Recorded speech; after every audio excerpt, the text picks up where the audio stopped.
point out these are brand new tables. The Sink Field table, as designed by Nate Cohen, a local Missouri designer and woodworker.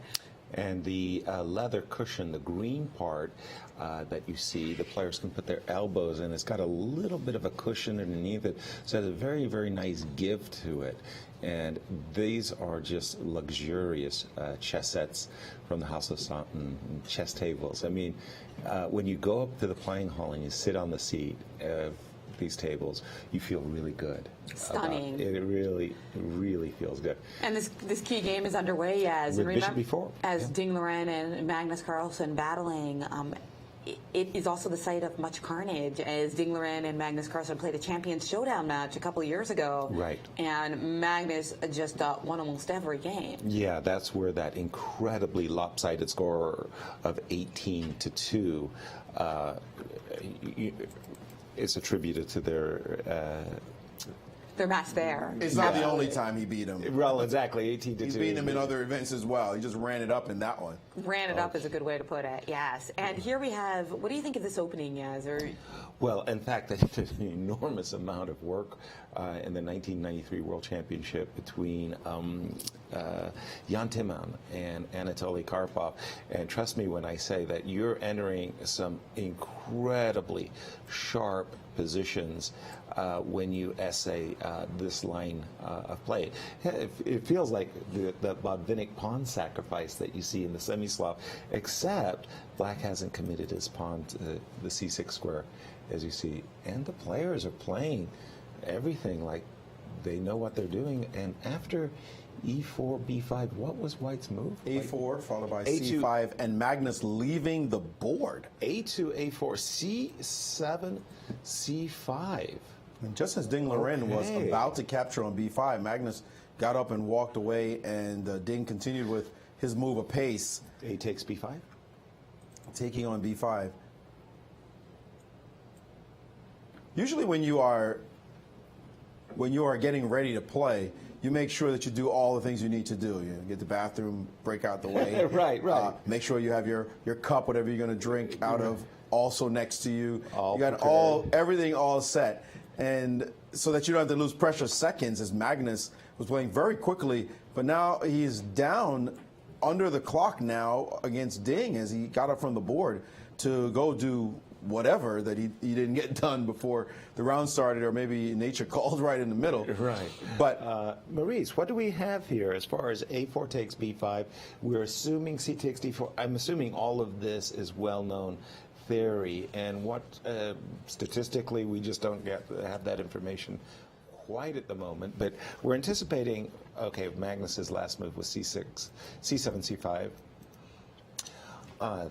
Thank you to our producer Tom, who's informing that 20 Grandmaster VAR. Yeah, Verusian. Forget about Tom. Okay, Verusian's informing us that 26 Grandmaster games have been played from this exact line of play, and I'm anticipating takes on d4. Now, you want to maintain this pin, so you don't want to play queen takes d4, because that would end up costing you your e4 pawn. You'd probably have to play knight takes d4. Now comes the key question of the follow-up for white. For black. The black can just play for h6 and h6 and force the issue, because my idea is that if you play bishop h4, g5, and I get to gobble on e4. Wow, I've turned you into a pawn grubber as well. I'm going to make sure you get your membership certificate in the Pawn Grubbers Hall of Fame. Knight takes e4 indeed, because thanks to this bishop on b4, the knight is pinned and you can't. The pawn is in fact unprotected. So after h6, you would actually be provoking bishop takes f6, queen takes f6, bishop takes c4, and I'm thinking that the theory is that although you're a pawn down, you've got the two bishops, you've got a safe king, and you're ready to seize the initiative with rook d8. Maurice, over to you. Well, in another key matchup, as we mentioned, the game between... I mean, this is now an endgame. I mean, we're messing...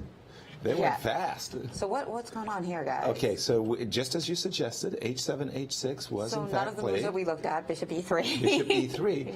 offering the pawn, which Right. Magnus captured. Knight takes e4, queen c2. Ooh, Okay, so this is the idea behind bishop e3, that you're able to play the sacrifice because the knight on d4 is held. What about a move like queen f3 or queen g4, though, as your arrows are exactly. suggesting? Well, I'm just being told that queen c2 is actually a novelty. Queen f3, there's some compelling ideas behind that move, but bishop b7 keeping, and queen g4 simply didn't work, unfortunately. I was being a little bit too greedy myself. I was thinking after knight takes c3, queen takes g7, but this knight is ready to move with a discovered check. So forget about queen g4. But queen c2 was played, and do we have an answer? Bishop b7 on the board by Magnus. And again, queen c2, novelty by Ding Liren. And now the idea is that idea just to play like bishop e2 and castle queenside or castle short? So because I wanted to thread in bishop takes c4 or queenside castles. You had to play bishop f3, yeah. Okay. So there's a lot of good moves Because here. I was a little worried that after bishop c4 you have like queen c7. Bishop c4, Don't you queen have c7. something with queen c7 or queen c8? All of those kind of moves, absolutely. I'm just trying to pressure you on c3 because the idea is that I'm going to win in pawn, but not only that if I trade queens or something, the game is going to be over, right? Right. So you're hoping that we would go down some primrose path like this, and oops, you're huge favorite to win material. And of course, you are already I guess in that position you could maybe play like king e2, right? And it wouldn't be like resigns, but I would still be up a pawn, right? Indeed. Which is pretty good in your book. Very good in my book. Bishop b7 is something. So queenside castles or bishop e2 would be my candidate moves if I don't see bishop c4 working. Right. So bishop e2 and bishop f3. That sure gets my attention. Another move that kind of gets my attention here is a little funky move. Is the move rook a4. I want to try to force you to resolve the tension on the c3 square, while also, picking back my pawn on c4. It's sort of like an absurd rover, rook up and over, but I am eyeballing the idea of using the fourth rank. This is a very intriguing opening. Bishop Maurice. c5 there, maybe I'd have to go. But Maurice, your thoughts on this wild game? Well, Matt, at the moment, it's in Ding Liren's hands. No, it's not. He didn't play And it. he did not play it. He played queen b3 But instead. castle's pretty hard in a rapid game unless It's you've prepared it at incredibly hard. home. Yeah. I was thinking maybe Ding Liren had some home cooking. Yeah, that it ended felt with right. that castles. Yeah, with the whole queen c2 concept, that sure looked like to be an exciting game. Instead, he did not play the move castles. He spent a tempo defending his bishop with the move queen b3. We did see after queen b3 again, spending that tempo to defend the bishop. Bishop takes c3, check, b takes c3 on the board. And now Magnus, who is a pawn up, is looking to, I'm assuming, just simply get his king into safety with castles. And what could have been a crisis just kind of briefly passed away. The funny thing about castling is, it's kind of like pizza. It's always good. I mean, always it's usually good. it's not like a terrible move, right? Like a terrible pizza. But that castles was like a triple X clam castles. Oh, that would have been a boss move, castles. And that's what you've got to get a bishops of opposite color middle game. Very rich positions here. With the move queen g4, Ding is saying, give me an opportunity to play bishop takes h6. I got a mating attack against you. Magnus said, no, I will defend the pawn on h6, get out of the pin. Now, bishop f4 tries to get into this juicy e5 square. You can't play e5 because there's queen f5 check. Roro. And so if that would cost a pawn. Yeah, and if I were able to stick my bishop on e5, that would be very fun. So, for instance, he did not take the pawn in this position. Queen takes c3 would have really been asking for some seriously dangerous situation. Yeah, because if f6, there's the picturesque knight f5 potentially, which looks, I don't know if that works. Does it work? Or knight e6. Yeah, both of them look pretty good. But in knight f5 might not have been good because of g takes f5, e takes f5 might have with worked. the tempo, yeah. Yeah. But in any case, there's a lot of pretty well after this move, queen c5. So rook e1. Yeah, because after all, this bishop is working. This knight on b6 has two succulent squares, d5 and c4. Rook e1 to stop e6, e5. Knight c4 once again threatening e6, e5. Looks like black is on the initiative. And here's where Magnus basically said, well, I'm going to redirect my rook to d8, and after rook d3... And still e5 follows into the queen f5 check stuff, always, right? Because this the problem is, you play g6, but I have queen takes f7 check, so that doesn't help you.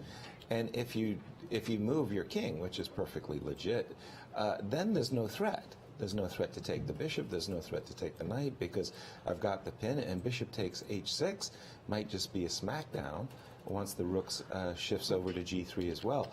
So no e6, e5 in the position, and with the move rook d3, Ding Liren, e6, e5 was not played. Of course what not. happened Yeah, I got a little excited there for a second too. Let's take a look. I was like, what? Let me refresh my board. I apologize. So rook d3, queen e7 was played. Okay, because I saw that Magnus had made a move. After I just rook didn't. d3, queen e7, and now let's put ourselves in Ding Liren's shoes. So yes, so rook d3, queen c7, and Ding Liren has got to be licking his chops, saying, "Look, I have this horrible, horrible record against Magnus, but Mr. World Champion, aren't you giving me an attack with the kitchen sink? I got two rooks, bishop, knight, queen." And what's up with knight f5? It looks like black could take on f5 if knight f5. That seems to be the problem. And then there's that g6 move I mentioned earlier, but queen e7 adroitly defends the pawn on f7. Right. And everything seems to be hanging at the end of that variation. So rook e7, pawn takes f5. Now the big miss here is that you can't just take on d8 and take on b7 because of a little... There's a certain back rank issue that... Whoops. So the back rank is the same whether you're a 2900 or a 900. Right, exactly. So it still comes up there in the variations. Right. So while there is no knight f5, the question is, how does Magnus defend against rook g3? Because now I'm looking at queen takes g7 mate. You can't touch the f pawn. The e6 pawn goes. And if you defend, I don't know, do you want to try to defend with rook g8? I'm beginning to think about knight e6 and queen g6. You set me up for that. I did. But what else? But it looks like Ding played something else. I apologize. What did he do? Ding Liren played... After queen e7, what did he do? After queen e7, he played knight to c6. Very strong move. A very strong move. Yes. Oh, excuse me. Rook g3 would have been met by how? No, it's also good, rook g3, but... Was also good. But okay. knight c6... But knight c6 says, I have a pawn. And then rook takes d8, that little in-betweener. Zwishenzoog, as we also call it. Exactly. And he's got a runaway criminal here. There's no question that passer. But is that this was the right way to prosecute the attack? One of the strongest. The Really? The other line was also good. All the lines, it turns out, are good for white. And now the threat of bishop h6 with the real discovery threat on the board. So because the knight is hanging on the that world c4 champion square. in trouble, huh? And pawn to c7 could happen at any moment. So let's continue the line. If I just drop back with a knight for a second. But I see why you're so surprised, Jazz, because this is like really elite level chess. Like for most players, they look at this attack that Ding Liren is mounting and they say rook g3 all the way. All the way. He goes for a part of the board that we're not even looking at, right? The queen side. Right. So, just what you were looking at, Jennifer, I was 100% with you.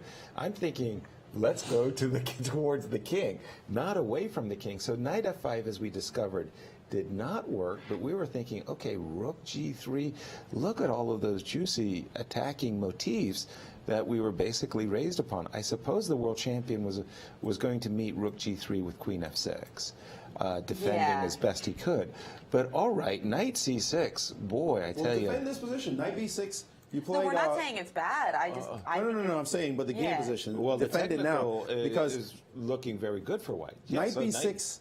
Knight b6. A big problem is this move, bishop to e5. Again, that same idea we were looking at earlier, and so if I try to bail out with a queen trade, any queen trade, I'm thinking it's going to be very hard for you to. Well, maybe it's not going to be very hard for you. Just second trade, c7. Could we have done the in-between move c7, and then after rook c8, there's queen e4 check maybe? But anyway. Oh, okay. I don't know if There really you go. matters that No, I much. like what you're just saying. So c7. Nice little in-betweener, because if you're take, welcome to take my queen, but I get it right back on the board, right? And I took a rook. and I'm up a rook, yeah. Whoops. So So I'd have to move the rook, and this is where you said, maybe I can change my mind, yes, and go for the b7 square.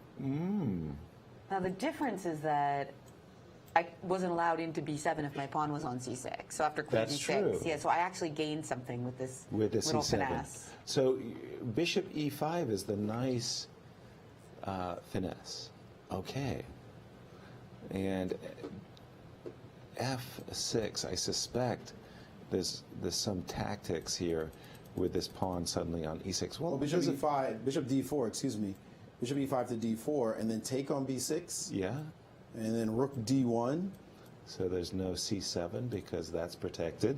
So rook d1. And it's all about that c pawn. That you is, can't play rook c8. And he did play knight Knight back to b6 b6 on the board. On the board. Wait, just a minute.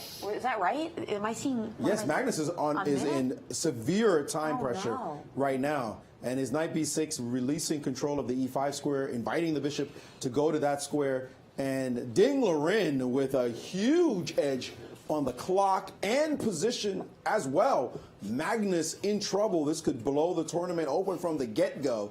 Well, you highlighted at the very top of our show, Maurice, that this matchup, even though on paper it's been a clobber, 18-2 in terms of decisive games in the favor of Magnus over Ding Liren. But here, Ding Liren has definitely turned the tables. And at the opening ceremony, you asked the players, how are you going to stop Magnus? And Ding Liren said, well, I'm going to worry about my own game with Magnus. Those games aren't my business. That's right. The other games are none of my business. The game against him, I've got to do what I've got to do. By the way, the other game, the 2019 has been the year of Magnus. He's won every single tournament he's participated in, and here we are in round one, and he's on a losing end of the position. But is there a forced win is the question that I want to ask. I don't want to trade queens unless I have a win. If I can't win, then I'd rather just play something way. like And queen he b4. did. He did. You're absolutely right. Huge Yeah. move. So just keep the queens on the board. Queen b4, you eyeball, well, first of all, you better worry about a back rank mate, right? You just don't want to fall for some horrifying rook takes e5, queen b1 back rank mate. But you deal with the back rank mate. Then you've got queen f8 and Queen pawn. b6 is even just a prosaic queen b6 to win a piece. I mean, in this particular case, it would fall to that right. after making some luff. Exactly. So we're talking about luff, but Magnus just played with move 40 seconds. that could create real What did he do Queen after horror D3. for his fans. He played played queen to d3. But now, to queen D3, b6 is threatening- still not on the board, is it? threatening No. rook takes e5 and queen d1. I'm dying to make the luff. So let me just desperately play the luff move with the idea what you've said, Jennifer, which That's is to happened. take. And now queen b5 quickly played by Magnus. Notice how he's trying to trade queens as Ding Liren is desperately trying to avoid it. Is that queen just plays such a beautiful role. The problem is that c file is closed. So we I hate to say, we need the queen queen G4, to... He missed the win again. Did Ding even worse in this position? After queen that b5. lift was not necessary. C4 was monstrous, guarding the E1 square with his queen. C4 would have been so there's no rook quite a E5. rejoinder, and you can't touch the pawn obviously because the knight is hanging on the pawn.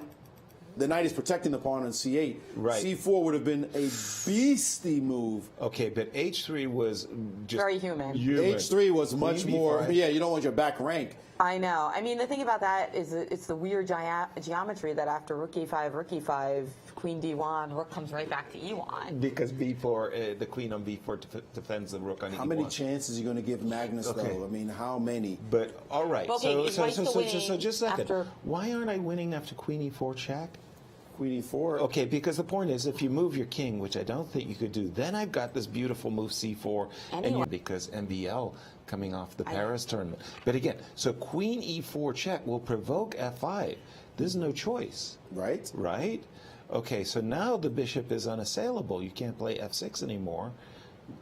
Luckily, C4. And we have another result. We got other results coming in, Victories but are let's just stay with rolling this in. one. We will come Queen back. E4 check F5. F5 on the Queen board. E4 check. Shakira Mamajirov did win his game as expected. We'll look at the finale of that one, but we got to pay attention here. So let's assume Queen F4. F4. Played. So we're starting to line up checkmating threats against the world champions king here. And C4 is still a threat, right? Yes. C4 still on C4, tap. definitely a move. And Queen D7, Queen D7. basically box. That's why Queen D7 was played. The nice point about Queen D7 is it does two things. It defends against the promotion of the pawn to C8, as well as protects against G7 mate. Now, Jen, you're a girl who loves the attack, and you like your rovers. What do you think about Rook E3 here? Rook E3, ideas of Bishop takes G7 as well. Oh, looks tempting, but Oh, I it do like. looks There's incredibly tempting, and with the world champion down to 40 seconds, 2 minutes though for Ding Liren. and after C4, what are you doing here? Well, I was a little bit afraid of Rook Just D1. Rook D1, I want to keep as many pieces on the board as I can, and that was why I was looking at Rook E3. Yeah, Rook E3, and let's see what Ding Liren does. Is the time advantage is narrowing? It's slipping, as slipping it often precipitously. happens Yeah. with the attacker. Mental That's right. side coming the in now. attacker, Right. needing to Remember, he's correct. lost 18 And to he's 2 played Bishop against Magnus. 18 to 2 is the score. So sometimes you think, yes, the position is great, but you're losing all kinds of positions. The ones you were better, the Right. ones you were worse. Because Doubt. the psychological advantage, the doubt starts to creep in. Yep. Is that going to happen to Ding Liren here as he plays Bishop to D4 and Magnus hunkers down with a knight sitting on C8? Very good, and he's played it. And by the way, it is the 10-second delay. That's why you've seen Magnus' clock stuck at the move 40-second mark for some time. And He's sticking played his on that. move. He's played his staying on moves that move. within the 10-second delay. Sorry, That's right, and Ding Jennifer. Liren is any minute now is going to be catching up to him. Any minute is going to be a And he's- misnomer. Any 30 seconds Any- is going to catch up with him in that And regard. he has played Queen Queen G3. G3. Okay, interesting. Threatening Rook takes E6. Can't touch the rook because there will be a mate on G7. Although I don't know if I'm threatening Rook E6 because you You might are, have. because of Queen G6 check is the threat as well. Right, so Rook takes- D4 would be insufficient, is what you're saying. Exactly. Yeah. So Rook takes E6 is the move on tap, but I'm expecting Magnus to drop back with his Rook. As with he did, Rook to D6 D6, has been played. not only defending the pawn on E6, but intimating that maybe H4 played after Rook to D6. He's looking to like play this move a H5 lot. and just create another weakness, and that weakness is the G6 square. yeah, if White is allowed to clamp down on the G6 square with H5 and Queen G6, that would be lights out for Magnus, and Magnus quickly now he's feeling. You for the first time, it's not the calm, cool, collected And there Magnus as it that we is. know Rook C6, so well. H5, and poor Magnus is not able to play Knight E7 because there's always Queen G7 mate. Right, And that's and why he- exactly why you play Queen F7. Also, it's attacking the pawn. And to prevent Queen G6, which was in fact a winning threat. Queen G6, so Queen F7. To that, box. Bishop E5 was played, freeing up his queen. And Something like preventing Queen Rook takes H4, C7. Queen D8 could come into play as. Queen H4. Ooh. Knight B6 played. Ooh, Queen H4. That sends a shiver up my spine. Rook A1 on the board A1 after Knight instead. B6. Ooh. Knight C4 played, hitting the bishop on E5. Your desperation as the pawn Rook is now A7. been snapped off, and Rook now takes after A7, Knight takes E5 Knight on takes the E5 board. and now. can he queen? Yeah, that's the question. Pawn equals queen. Is that in the game? Pawn equals queen. Pawn equals queen. And there It he looks is like thinking. The No, he No, takes the rook. Queen takes rook. And he's threatening check on D1, A1, pardon me. So Oh my pawn goodness. equals queen. And then Knight Incredible. C4 He has check. to take on E5. He saw Done it. it. He saw it. Good for him. He noticed this threat with Magnus now. Takes Again, the desperate. Queen H5. So you were saying there was a Knight G4 and But now he can sack. Queen A1. Now Queen he can takes sack on G7 G7 and win the game. Yes, He's did done it. He's done there. it. There it There is. we go. Pawn promotes with discover check, and there goes. Is there a perpet from There's a Magnus? perpet. Yes, Oh, there's a boy. perpetual. You can't take the rook yet, but that king, there's got to be a problem with that king, and he knows it. This Okay, move he here didn't take will get the the rook. job. He Oh, didn't it's take the over. rook because there's Queen D1 to H5. Right. there It's was a resignable. perpetual. It's resignable. And He there it can't go anywhere, and Ding is taking down Magnus. Ding Wow. Liren, White wins, Let me Magnus see. Carlsen, and we have a tournament as everyone thought Magnus pointed out that if you queen in this position, there's there was some issues. beautiful because then there's tactics. queen takes A7 and queen and and issues on the back rank. So Yeah. instead, Ding Liren refrained from that and went the more normal route, didn't queen right away. But now queening looks like it could work, but there's a perp. So instead, he took on g7 so that he could queen with a check. Again, queen takes c6, falls short to queen d1, h5, that little pendulum perpetual. But queen d8, and the king is getting hunted down, as it often happens when you queen, you get mated. Whoever checks first is the winner. Exactly, and there we have the handshake. Well, there were some really beautiful tactics, some really beautiful moments here. Check this out. Well, after some thought, Ding Liren did not. He did capture the knight on e5 because he was considering to queen the pawn. And isn't this fantastic? It's a discovered attack against the queen. And you think, well, after queen takes rook, well, everything's... two queens against one. Two queens against one. But you do have a rook and a knight. Yeah, exactly. But what he did instead was this move, queen takes e5. And the problem was, of course, that queen a1 and knight g4 check was also a threat. Exactly. So here, though, instead he just took the knight on e5. And after takes, this is where he made this beautiful queen sacrifice and the discovery. Now, the next problem comes up. Hello again. Yeah, Magnus sets a nice little trap for Ding to fall into. Please take my rook, says the world champion, and allow me a perpetual check. And Ding said, no, no, no, no, no, no. I'm not going to allow you the perpetual check. Instead, I'll play queen d8 check, leaving the rook for another time. And the world champion gave it up. Because there's f king g6. Well, yeah, here there's a queen d4, beautiful mate. And if king g6, likewise, we're going to be mating you on g7. With a check? Queen g8. Queen g8 and Queen king g7. g8, sorry. Okay, Yeah, that's even better. But the man himself. That's right. Ding Liren, the hero of the round, is with Maurice Ashley.